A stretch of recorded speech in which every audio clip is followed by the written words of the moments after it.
Hari ini kita hidup di zaman fitnah. Salah satu tanda zaman fitnah itu apa? Banyak orang sudah mulai menghina Rasulullah, menghina hadis Nabi, melecehkan Rasulullah. Seolah-olah Rasulullah ini sama dengan manusia lain, bisa keliru dan bisa sesat. Apa kata Allah? Ma dhalla sahibukum wa ma ghawa. Tidak akan sesat dan tidak akan keliru. Apa yang keluar dari mulutnya bukan hawa nafsu, tapi wahyu dari Allah Subhanahu wa taala. Pak, anak kita panggil, mumpung masih kecil, sampaikan kepada anak. Nah, ada satu manusia nak di muka bumi ini, dia tidak pernah keliru dan tidak sesat. Siapa Abi? Muhammad sallallahu alaihi wasallam. Tanamkan ke dalam hatinya sejak dia kecil. Nah, supaya dia tidak terkena racun di zaman fitnah sekarang ini. Gampang orang menyesatkan Rasulullah.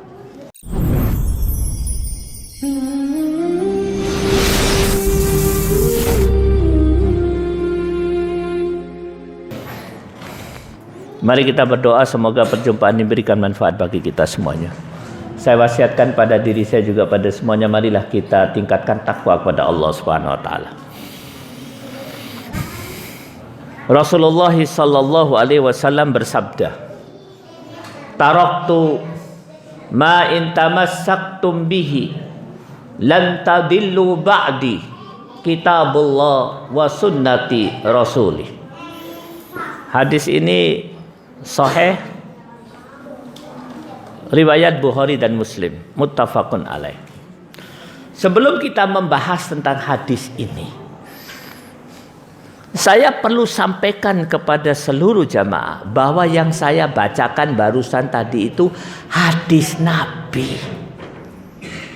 Kita harus tahu hadis Nabi itu seperti apa, supaya kita bisa meletakkan hadis ini pada tempat yang tepat di hadapan kita, dan kita bisa meletakkan tempat kita, bisa meletakkan diri kita pada tempat yang tepat di hadapan hazana hadis Nabi atau sunnah Nabi. Ya. Allah Subhanahu wa taala berfirman di dalam surat 53 ayat 2 dan 4. Apa kata Allah? Ma dhalla sahibukum wa ma ghawa wa ma yantiqu anil hawa in huwa illa wahyu yuha. Coba lihat apa kata Rasulullah. Sahib kamu, teman kamu, maksudnya Rasulullah, ma dhalla wa ma ghawa, tidak bisa sesat, tidak sesat, ya, tidak sesat dan tidak keliru. Wa ma yantiqu anil hawa, yang keluar dari mulutnya bukan dari hawa nafsunya. In huwa illa wahyu yuha, yang keluar dari mulutnya adalah wahyu dari aku Allah Subhanahu wa taala. Pak, hari ini kita hidup di zaman fitnah. Salah satu tanda zaman fitnah itu apa? Banyak orang sudah mulai menghina Rasulullah, menghina hadis Nabi, melecehkan Rasulullah. Seolah-olah Rasulullah ini sama dengan manusia lain, bisa keliru dan bisa sesat. Apa kata Allah? Ma dhalla sahibukum wa ma ghawa. Tidak akan sesat dan tidak akan keliru. Apa yang keluar dari mulutnya bukan hawa nafsu, tapi wahyu dari Allah Subhanahu wa taala. Pak, anak kita panggil, mumpung masih kecil, sampaikan kepada anak. Nah, ada satu manusia nak di muka bumi ini, dia tidak pernah keliru dan tidak sesat. Siapa Abi? Muhammad sallallahu alaihi wasallam. Tanamkan ke dalam hatinya sejak dia kecil. Nah, supaya dia tidak terkena racun di zaman fitnah sekarang ini. Gampang orang menyesatkan Rasulullah. Dan dari ayat ini para ulama mengambil satu kesimpulan. Apa kata ulama? Wahyu Allah itu ada dua. Yang pertama, Allah sendiri mengatakannya, diturunkan oleh Jibril sampai kepada Rasulullah, namanya Al-Quran. Ada wahyu yang kedua, yaitu apa saja yang dibicarakan oleh Rasulullah dari hadis Nabi itu juga wahyu, ya. Ada 2 wahyu. Nah, ini ayat yang pertama. Saya nggak lama-lama, saya cepat, ya. Ayat yang kedua, ini ayat ini masyhur. Kita hafal, tapi banyak di antara kita kadang nggak tahu maknanya. Allah berfirman di dalam surat 3 ayat 31. Apa kata Allah? In kuntum tuhibbunallah fattabi'uni yuhibbukumullah wa yaghfir lakum dunubakum. Al-ayat ila akhir. Apa kata Allah? Jika kalian ingin sampai kepada martabat yang paling tinggi, yaitu cinta kepada Allah. Martabat yang paling tinggi itu cinta kepada Allah. Pak, saya akan ceritakan kepada Anda ilustrasi orang yang cinta kepada Allah. Salah satunya Umar bin Khattab radhiyallahu anhu. Waktu itu Umar lagi berkuasa, Amirul Mukminin. 2/3 bumi di bawah telapak kaki Umar. Maka Umar diundang oleh kaum muslimin di Palestina. Karena pada saat itu dakwah sudah sampai ke Palestina. Ya, Al-Quds, ya, Baitul Maqdis, diundang Umar. Dan untuk menunggu menyambut kedatangan Umar, dipersiapkan 40.000 pasukan. Dipimpin oleh jenderal yang terbaik yang dimiliki kaum muslimin, Amr bin As, kemudian Abu Ubaidah dan beberapa orang yang lain. Datanglah Umar. 40.000 pasukan siap menunggu Umar. Mereka ingin tahu Umar Amirul Mukminin itu datang membawa siapa? Tentu yang dibawa jenderal-jenderal istimewa. Naik kendaraan apa? Datang Umar. Ternyata apa yang dilakukan oleh Umar? Umar tidak bawa jenderal, tidak bawa menteri. Yang dibawa pembantu rumah tangganya, budaknya 1 orang. Dan Umar tidak naik kendaraan yang mewah, yang kuat, onta yang besar, enggak. Naik kendaraan yang paling murah. Keledai. Keledainya cuma 1 gantian. Umar di atas, pelayannya di bawah nuntun. Pas pelayannya beberapa jam kemudian capek, Umar nuntun, pelayannya di atas terus. Sampailah mendekati Baitul Maqdis. Bayangan 40.000 tentara sudah terlihat. Kebetulan pelayannya ada di atas keledai. Kata pelayannya, ya Amirul Mukminin, ini sudah dekat. Aku tak turun wae. Anda yang naik. Kata Umar, giliran siapa sekarang? Ya giliran saya. Mudun awas. Giliran kau. Tidak layak buat saya untuk naik. Karena itu giliran kau. Gemeter itu budaknya. Setelah sampai di hadapan 40.000 tentara, 2 orang jenderal datang mendekati Umar. Komandan besar Abu Ubaidah dan Amr bin As. Apa kata Ubaidah? Ya Amirul Mukminin, kenapa kau seperti ini?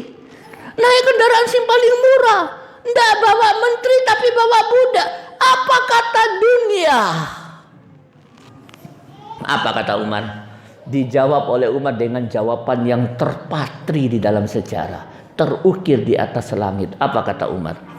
Nahnu qaumun a'azzanallahu bil Islam wa inibtaghaina al-izzah min ghairil Islam adallanallah au kama qala.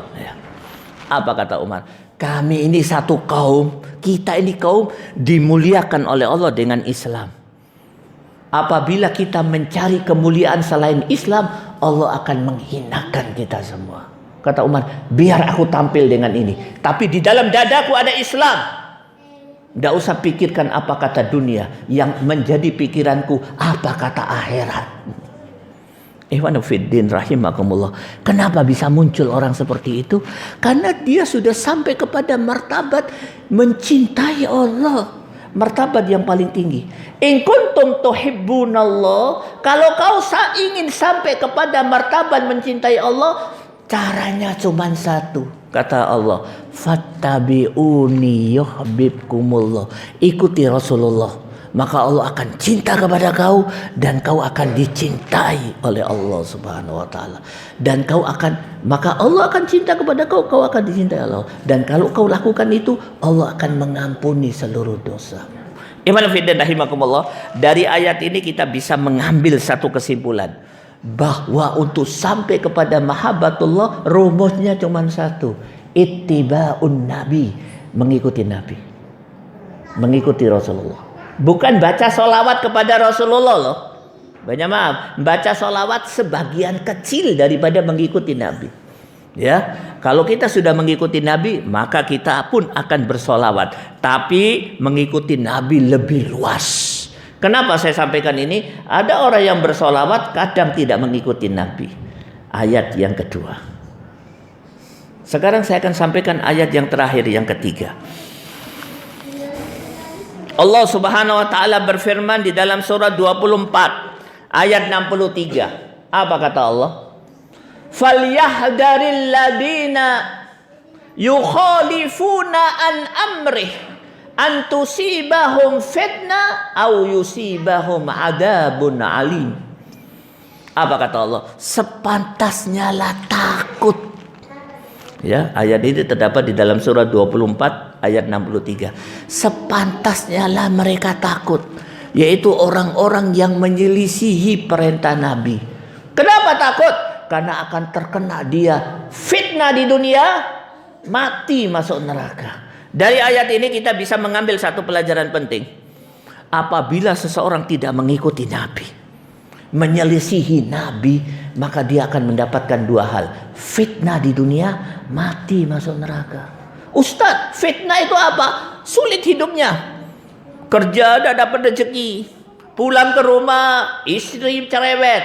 Anaknya bandel, keluar masuk penjara. Ketemu kawan, dimusuhi kawan.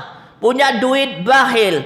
Tetangganya memusuhi dia. Sholat tidak pernah khusyuk. Ngaji ngantuan. Fitnah. Apa sebabnya? Salah satu sebabnya adalah tidak mengikuti perintah Nabi. Maka iman fillah rahimakumullah, dari 3 ayat itu, maka para ulama menyimpulkan bahwa masadirul haq, sumber daripada kebenaran itu ada 3. Yang pertama Al-Quran, yang kedua sunnah Nabi atau hadis Nabi, yang ketiga perkataan atau ijma atau kesepakatan para ulama-ulama atau para sahabat. Ya, saya ulangi, masadirul haq, sumber kebenaran itu ada 3. Yang pertama Al-Quran, yang kedua sunnah Nabi, yang ketiga kesepakatan ulama. Apa maksudnya masadirul haq? Kalau kita mau lurus, kita mengambil dari sumber kebenaran.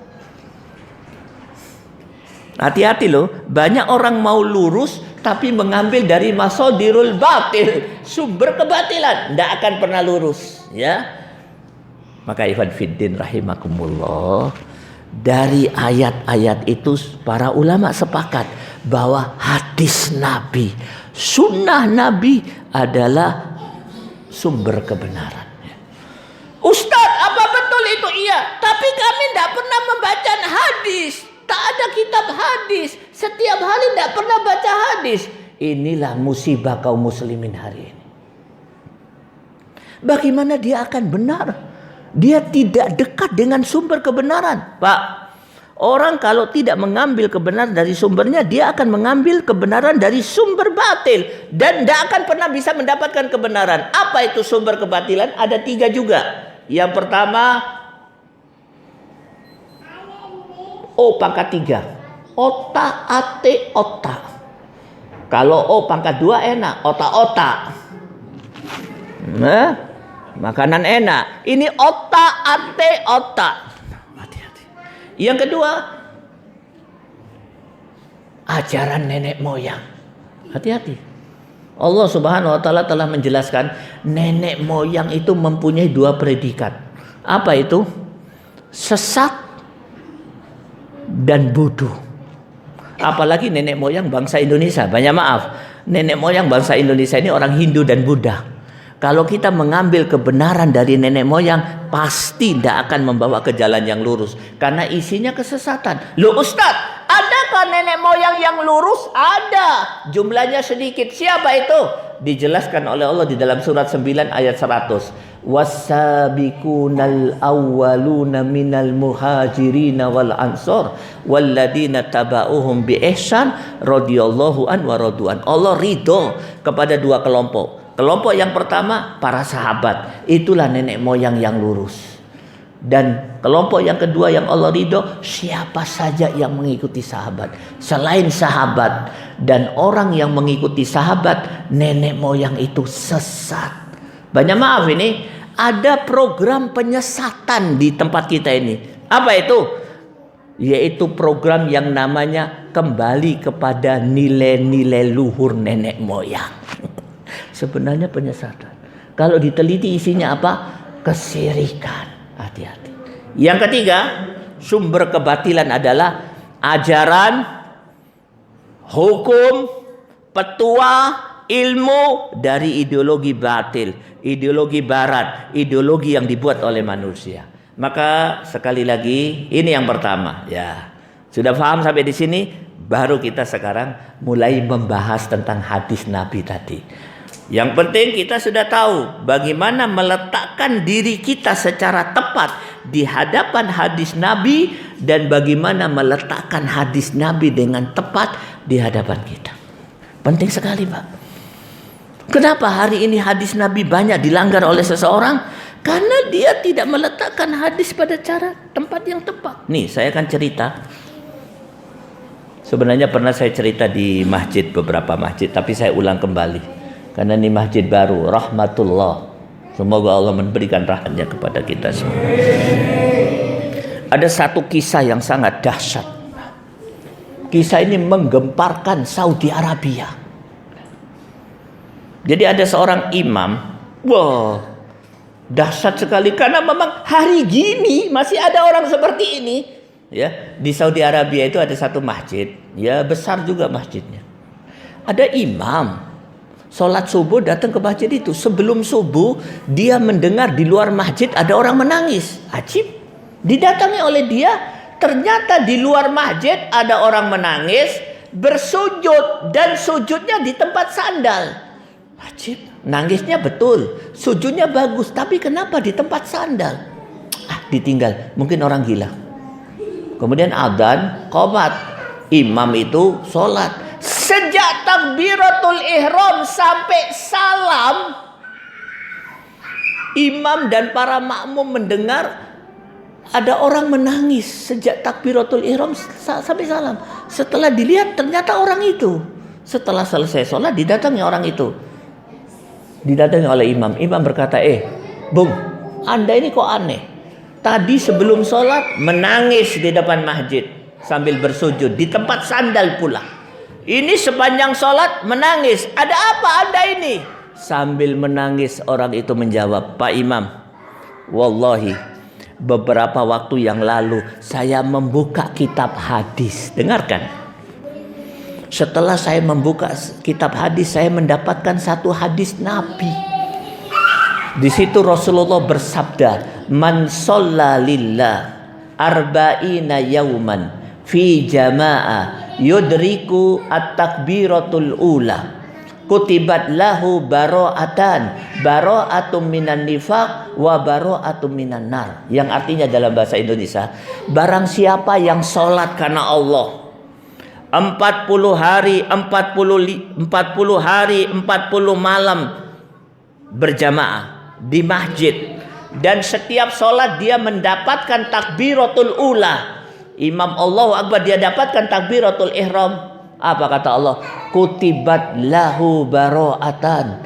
Aku wajibkan dia dijauhkan dari dua hal. Dijauhkan dari api neraka dan dijauhkan dari sifat nifak. Loh, terus kenapa Anda menangis? Saya amalkan hadis itu.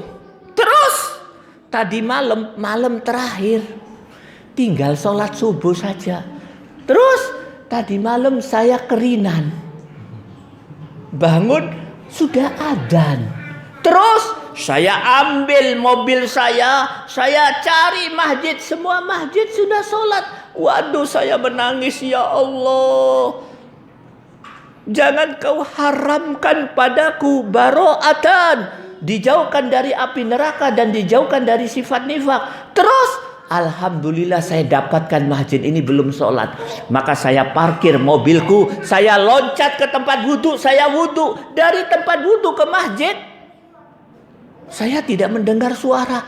Waduh, saya khawatir sudah sujud atau sudah ruku. Walhasil saya tidak dapat takbiratul ihram. Tapi waktu aku jalan, aku lihat di jendela belum sholat. Maka aku senang, aku sujud syukur di tempat sandal itu, belum sempat masuk. Dan imam, jangan salahkan aku kalau waktu sholat aku menangis. Karena ini sholatku yang terakhir. Genap 40 hari, 40 malam berjamaah di masjid mendapatkan takbiratul ihram bersama imam. Ikhwan fiddin rahimakumullah. Kenapa bisa muncul orang seperti itu? Kenapa sikapnya seperti hadis seperti itu? Karena dia letakkan hadis dengan cara yang tepat di dalam dadanya. Dan dia letakkan dirinya pada cara yang tepat di hadapan hazanah hadis dan sunnah Nabi Sallallahu Alaihi Wasallam. Pendidikan anak, kalau kita bicara pendidikan anak seperti itu yang kita inginkan. Banyak maaf ini, saya ini ngisi pengajian anak-anak aktivis muslim sepekan sekali. Akhirnya dari diskusi saya mendapatkan informasi musibah. Anak-anak aktivis muslim sebagiannya itu bawa Quran ke sekolah. Bahasa Surabayanya isin. Araf tak isin? Malu. Loh, bapakmu takmir masjid, bapakmu imam, ibumu koordinator pengajian. Ngaji dari hari Senin sampai hari Senin, dari subuh sampai subuh. Kau bawa Quran ke sekolah isin. Akhirnya kita jelaskan sampai dia faham gembira. Sekarang tobatnya kau datangi kepala sekolah, ngaji depan kepala sekolah. Ngaji di hadapan guru. Ishhadu bi anna muslimin. Tunjukkan bahwa kau muslim. Jadi yang penting sekarang, Pak, Al-Quran sudah kita jelaskan. Sekarang tiba saatnya kita meletakkan hadis pada tempat yang tepat. Kalau tidak, menyesal kita. Nih saya akan bawa Anda kepada satu keadaan di neraka. Pemandangan di neraka. Surat 67 ayat 10. Apa kata Allah? Wa qalu law kunna nasma'u aw naqilu ma kunna fi ashabis sa'ir. Ayat ini menjelaskan waktu ahli neraka dimasukkan ke dalam neraka, jebleng di hari pertama. Baru saja registrasi, baru check in. Ahli neraka akan mengeluarkan pernyataan. Dikeluarkan sambil berteriak, menangis. Apa katanya? Wa qalu law kunna nasma'u aw naqilu ma kunna fi ashabis sa'ir. Ya Allah, kalau seandainya kami mendengar dan kami berpikir, kami tidak bakalan masuk neraka. Saya buka tafsir, kaget saya. Ternyata menurut mufasir, mendengar dan berpikir tentang 3 hal. Yang pertama Al-Quran, yang kedua hadis Nabi, yang ketiga perkataan atau kesepakatan ulama. Dari ayat itu kita bisa mengambil satu kesimpulan. Kenapa seseorang masuk neraka?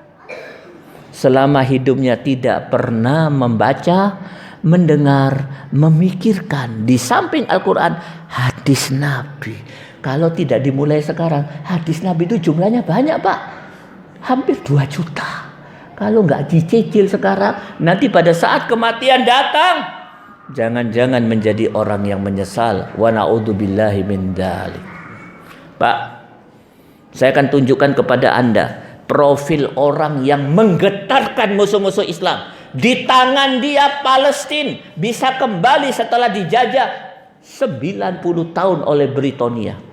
Dia itulah pasukan besar. Siapa namanya? Salahuddin Al-Ayyubi. Dia pasukan raja, tapi lebih banyak hidupnya di atas kuda. Apa aktivitas dia di malam hari? Setiap malam dia panggil orang di sekitarnya. Bisa menterinya, bisa ajudannya, bisa pengawalnya. Baik di masa perang maupun damai. Minta apa dia? Ta'al anta. Bacakan saya 1 atau 2 hadis Nabi. Bukan minta anggur. Bukan minta apa. bacakan hadis Nabi. Kemudian dibacakan oleh ajudannya. Setiap dia mendengar hadis Nabi, dia menangis, terseduh-seduh. Cukup. Besok malam dia panggil lagi. Menteri, ada apa Tuan? Bacakan aku hadis Nabi. 2, 3 atau 4. Bacakan. Dia menangis terseduh-seduh. Ikhwanuddin rahimakumullah. Nah, mari kita masuk kepada hadis tadi, ya. Saya belum ceramah hadisnya loh ini. Sudah 25 menit. Padahal jatah saya hanya 30 menit. Tinggal 5 menit. Nah, sekarang hadisnya saya bacakan. Rasulullah bersabda, taraktu fikum ma in tamassaktum bihi lan tadillu ba'di kitabullah wa sunnati rasul. Aku tinggalkan pada kalian, apabila kalian berpegang teguh kepada ini yang aku tinggalkan ini, kalian tidak akan pernah bisa sesat sepeninggalku. 2 hal itu adalah kitabullah wa sunnati rasulillah. Ada beberapa pelajaran yang bisa kita ambil dari hadis ini. Yang pertama, Rasulullah menjelaskan kepada kita bahwa sepeninggalnya akan ada zaman penuh fitnah, di mana-mana orang sesat. Dan zaman itu menurut para ulama mujahid yang jujur, mereka mengatakan zaman itu ya zaman kita sekarang ini. Kesesatan ada di mana-mana. Fitnah di mana-mana. Banyak umat Islam menjadi murtad tanpa sadar. Banyak menjadi kafir. Apa kata Allah? Apa kata Rasulullah? Yusbihu mu'min wa yumsi kafirun. Coba lihat. Pagi dia beriman, sore matahari belum terbit sudah kafir. Kenapa? Zaman fitnah. Banyak orang sesat. Apa kata Rasulullah? Lan tadillu ba'di. Kalian tidak akan bisa sesat di zaman itu kalau kalian berpegang teguh kepada 2 hal. Al-Quran dan Sunnah. Saya dai. Saya aktivis muslim. Tidak masuk ke satu kota kecuali ke masjid. Tidak melakukan aktivitas di kota itu yang paling utama kecuali pengajian. Dan saya selalu ketemu dengan aktivis muslim. Setelah berdialog, bermuamalah dengan mereka, berinteraksi, saya mengambil kesimpulan. Apa kesimpulan saya? Kebanyakan aktivis muslim urusan dengan Al-Quran dan hadis Nabi di bawah standar. Rompinya rompi jihad. Benderanya bendera tauhid, ditaruh di sini bendera tauhid, la ilaha illallah. Dibaca kaosnya Islam harga mati. Tapi ditanya, sudah baca hadis? Belum Ustaz. Sudah baca Quran? Belum. Haza musibah. Mujahid rompi. Yang mujahid rompinya. Kau dari mana? Kelompok hijrah Ustaz. Tujuannya apa? Menegakkan din. Hidup untuk Islam. Mati untuk Islam.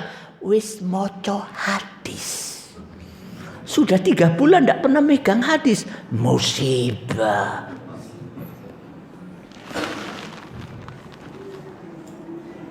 Mujahid rompi. Kopiannya la ilaha illallah. Antum tahu apa ajaran la ilaha illallah? Mengajarkan kita untuk berpegang teguh kepada din, Al-Quran dan hadis Nabi. Maka sesuai dengan keinginan Ta'amir di sini, yaitu cinta kepada Rasul atau sunnah Rasul, maka tidak ada cara untuk cinta kepada sunnah Rasul kecuali memegang betul hadis Nabi. Nih, saya akan menjelaskan satu hadis bagaimana kita bermuamalah dengan hadis Nabi. Saya enggak, Ustaz kenapa enggak Al-Quran? 4 tahun saya ceramah di Al-Ikhwan dan di Namiro membahas Al-Quran. 4 tahun sudah selesai. Sekarang hadis Nabi ini, dengarkan satu hadis yang sangat istimewa dari Rasulullah. Apa kata Rasulullah? Naddarallahu mra'an sami'a maqalati fawa'aha fa'addaha kama sami'ah. Yang artinya dalam bahasa Indonesia, Allah akan membuat cahaya wajah seseorang kalau dia mensikapi hadis Nabi dengan 3 sikap. Atau dengan bahasa saya katakan wajib bagi setiap muslim mensikapi hadis Nabi dengan 3 sikap. Kalau dia lakukan, Allah akan memberikan cahaya ke wajahnya dan dirinya. Ustadz, contoh orang yang bercahaya itu seperti apa nih? Dengarkan, ada seorang sahabat tidak terlalu terkenal, namanya Sa'id bin Amir. Bercahaya hidupnya, tidak terkenal. Terkenalnya justru karena kisah ini. Waktu Amirul Mukminin Umar menjadi Amirul Mukminin, saya dipanggil, kau bantu aku. Kau jadi gubernur di wilayah Himas. Antum tahu Himas? Itu sekarang di Suriah. Suriah, di Damaskus, sekitar Damaskus. Aku tidak mau. Tidak, kau harus bantu aku. Ya Amirul Mukminin, aku lagi konsentrasi baca Al-Quran dan itikaf di masjid. Aku tidak mau jabatan. Aku minta kau bantu. Aku tidak mungkin bisa bekerja sebagai khalifah kalau tidak ada orang baik seperti kau. Akhirnya dia sami'na wa ata'na. Baru beberapa bulan dia menjadi gubernur, warganya protes kepada Amirul Mukminin. Ada 3, cuma saya lupa 1, 2 saja.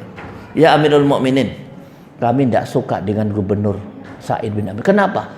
2 hal yang paling kami benci dari amalannya. Apa itu? Yang pertama, dia itu habis sholat langsung pulang. Kita tidak bisa ngomong-ngomong tentang pembangunan, tentang apa, tentang rakyat di masjid. Habis sholat pulang. Yang kedua, dalam sepekan, sehari dia tidak keluar rumah. Kita ada keperluan, tidak bisa menyelesaikan. Dia sehari tidak keluar rumah. Dipanggil Sa'id bin Amir. Kenapa kau begitu? Apa kata Sa'id? Ya Amirul Mukminin, aku sudah sepakat sama istri tidak akan menceritakan. Tapi karena engkau bertanya dan untuk menghindarkan fitnah, terpaksa aku cerita. Mudah-mudahan Allah menjaga keikhlasanku. Kenapa aku pulang cepat habis sholat? Wallahi, sarung di rumahku cuma 1. Aku pulang cepat supaya sarung itu bisa kuberikan kepada istriku dan istriku supaya bisa sholat tepat waktu. Kalau aku lama-lama pulang, dia sholatnya terlambat. Wallahi ya Amirul Mukminin, aku sudah sepakat tidak mau cerita kepada manusia. Biar Allah pencipta yang tahu. Tapi untuk menghindarkan dari fitnah, aku terpaksa cerita. Yang kedua, kenapa kau tidak pernah keluar 1 hari dalam sepekan? Ya Amirul Mukminin, bajuku cuma 1. Gubernur loh ini. Bajunya 1, beda dengan gubernur di sono. Istrinya sepatunya 500 pasang. Mobilnya Pajero-nya 5. Bajunya cuma 1. Terus sepekan sekali aku harus cuci baju. Dan waktu aku cuci baju, aku tidak punya baju lain kecuali dalaman. Dan aku tidak mungkin keluar dengan dalaman. Umar menangis. Terseduh-seduh. Kembali ke posisimu. Aku selesaikan urusanmu dengan rakyat. Aku butuh orang seperti kau untuk menyelesaikan urusan umat ini. Ikhwanuddin rahimakumullah. Apa sebabnya? Salah satu keistimewaan Sa'id bin Amir adalah seperti yang diinginkan oleh Rasulullah, mempunyai sikap yang benar terhadap hadis Nabi. Apa itu? Yang pertama, perhatikan baik-baik Pak. Mungkin setelah ini kita tidak akan jumpa lagi. Kenapa Ustadz? Loh, kematian itu kan gampang datangnya. Ya, ini zaman fitnah, orang tahu-tahu mati. Ya, ada sikap terhadap hadis Nabi yang harus kita lakukan. Yang pertama, sami'a maqalati, selalu mendengar perkataan Nabi. Mendengar maknanya membaca, memahami. Ustadz, bagaimana cara mendengar? Saya ajarin cara membaca hadis Nabi yang paling hebat. Apa itu? Tukuo. Tahu bahasa Jawa? Beli. Loh Ustaz, beli hadis Nabi berapa harganya? Mahal sekali. Dengan uang 1 juta, antum akan mendapatkan hadis Nabi sakarung. Sekarang ini ada dermawan-dermawan yang mencetak hadis Nabi dengan kertas yang sangat murah, disubsidi oleh dermawan supaya bisa sampai ke tangan kaum muslimin dengan harga semurah mungkin. Itu pun gak dibaca oleh kaum muslimin. Dilihat istrinya Opponya 3, suaminya Opponya 5. Satu Oppo harganya berapa saya?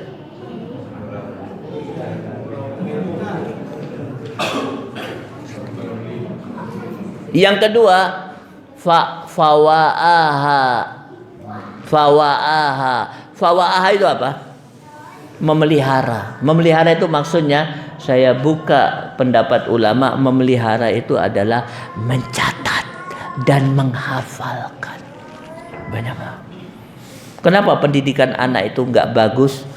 Karena ibu dan bapak nggak bisa refleks menjelaskan ayat dan hadis Nabi. Kalau dia hafal, dia refleks. Nah, Rasulullah bersabda, tak tak tak tak tak. Akhirnya apa yang terjadi? Bapak ibu refleksnya yang keluar dari mulutnya iklan. Nah, kapan saja, di mana saja, siapa saja, minumlah Coca-Cola.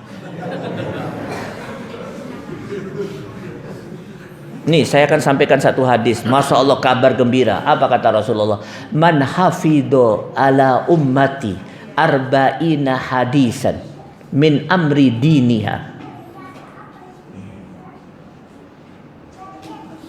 Barang siapa yang menghafal 40 hadis Nabi, maka Allah Subhanahu wa taala akan mengumpulkan dia fi jumratil fuqaha wal ulama. Nanti di hari kiamat akan dikumpulkan bersama kelompok ulama dan fuqaha, ahli fikih. Datang satu orang, bukan ulama, bukan ahli fikih. Ditanya oleh malaikat, dari mana kau? Balikpapan. Dari desa mana? Nirwana. Nirwana ini ya. Kenapa kau bisa sampai di sini? Hafal 40 hadis sebenarnya. Dikumpulkan dengan ulama-ulama, Imam Syafi'i, Imam Malik. Ustadz, bisa nggak? Saya sebulan yang lalu buka HP, saya mendengar berita Habib siapa namanya? Smith bin Smith, siapa namanya? Siapa? Bahar bin Smith. Dia dipindahkan ke satu penjara. Waktu perpindahan dia perpisahan dengan para napi yang ada di penjara tersebut. Tidak tahu dipindah karena apa. Dia hanya beberapa bulan di penjara itu. Napi-napi yang penuh tato hafal 80 hadis diajarin oleh dia. Napi baru kenal Islam di penjara, penuh badannya penuh dengan tato, dengan semangat. Hanya ketemu beberapa bulan dengan Bahar bin Smith, Habib Bahar bin Smith, dia bisa hafal 80 hadis. Kaum muslimin dalam. Dan yang terakhir, fa'addaha kama sami'a, yaitu menunaikan. Menunaikan itu maknanya dua, mengamalkan dan mengajarkan. Maka iman fiddin rahimakumullah, itulah ciri orang yang mencintai sunnah Rasul. Baca, simpan, hafalkan, amalkan, dakwakan. Dan mudah-mudahan di masjid ini hadis Nabi mulai diamalkan. Bagaimana caranya? Beli. Ustadz, hadis yang apa yang harus dibeli? Nanti kita bicara di luar majelis ya. Saya akan memberikan advice. Begitu Pak ya. Apa yang harus dibeli untuk pemula. Mungkin itu saja yang bisa saya sampaikan. Kemudian nasihat terakhir. Ini mumpung masjidnya masih baru, saya akan memberikan nasihat. Nasihat itu terdapat di dalam surat 9. Takmir masjid, angkat tangan siapa saja takmir masjid. Selain Pak Fajar siapa aja? DKM. Angkat tangan aja, tak usah berdiri. 1, 2, siapa lagi? 2 tok. Dengarkan ayat ini. Dengarkan ayat ini ya. Allah Subhanahu wa taala berfirman di dalam surat 9. Penting ayat ini ya. Surat 9 ayat 18. Innama ya'muru masajidallah man amana billahi wal yaumil akhir wa aqamas shalah wa ataz zakah wa lam yakhsha illallah fa asa ulaika ayyakunu minal muhtadin. Pak, ada dua kelompok agent of change, agen perubahan, merubah umat dari keadaan tidak baik menjadi baik. Dua kelompok. Kelompok yang pertama yaitu para dai, para mubalik. Saya termasuk kelompok yang pertama. Tapi kelompok yang pertama tidak bisa berbuat banyak kalau tidak bekerja sama dengan kelompok yang kedua. Siapa kelompok kedua? Takmir Masjid, DKM, Dewan. Kenapa? Dai hanya bisa menyampaikan. Dia tidak kenal orang. Tapi yang namanya takmir masjid, dia bisa mencari orang, mendekati tetangga, memberikan keadaan yang kondusif bagi dai untuk menyampaikan dakwahnya. Agent of change, dan harus kerjasama.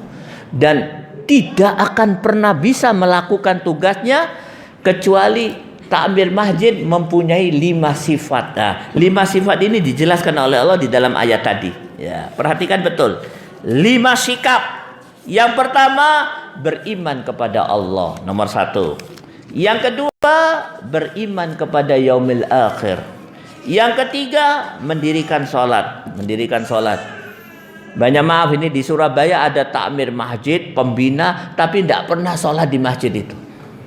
Kalau ada urusan masjid, dia yang paling banyak bicara. Dia tidak tahu masjid, tidak pernah sholat di masjid. Tidak boleh.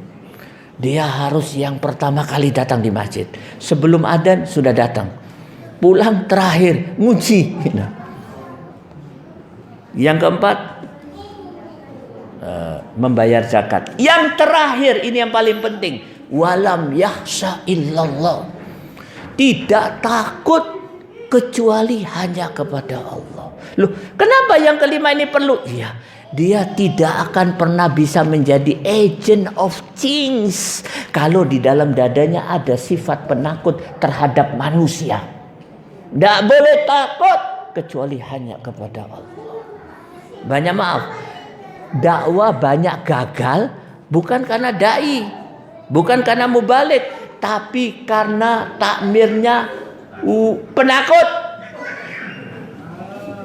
Masjidnya ber-AC, karpetnya mahal, mejanya canggih, ya? Masya Allah hebat, tapi wedian, penakut, gagal dakwah. Baru datang orang-orang yang gak jelas, jangan panggil si ini lagi, gemeter dia. Maka takmir masjid harus mempunyai 5 sifat tadi. Yang paling penting yang terakhir, walam yakhsha illallah, maka dia akan melaksanakan fungsinya sebagai agen perubahan, bekerja sama dengan mubalik, membawa umat kepada kehidupan yang sesat menuju kepada kehidupan yang lurus, dari kegelapan menuju kepada cahaya. Mungkin itu saja yang bisa saya sampaikan. Banyak maaf terlalu panjang. Aku qauli hada wa astaghfirullahi li wa lakum wa li syairil muslimina min kulli dambin fastaghfiru innahu huwal ghafurur rahim. Wabillahi taufiq wal hidayah. Assalamualaikum warahmatullahi wabarakatuh.